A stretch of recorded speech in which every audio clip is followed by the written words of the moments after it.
बदल जाएगा। बिहार बहुत फड़फड़ा चुके विरोधी, राज बदल जाएगा।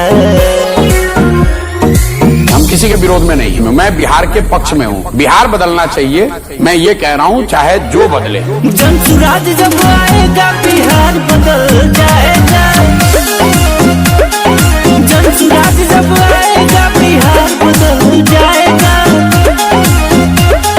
जनता के ही मर्जी से सरकार चलाया जाएगा। जन सुराज जब आएगा बिहार बदल जाएगा। जन सुराज जब आएगा बिहार बदल जाएगा।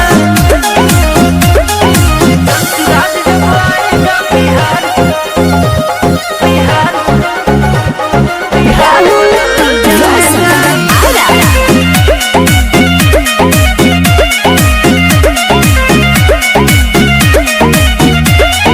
रोजी रोजगार के लिए बाहर नहीं कोई जाएगा। सबको अच्छी आय मिलेगी, सब खुशहाल हो जाएगा।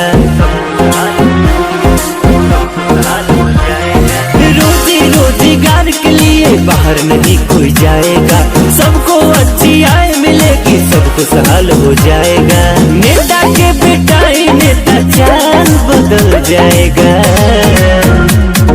जन सुराज जब आएगा बिहार बदल जाएगा।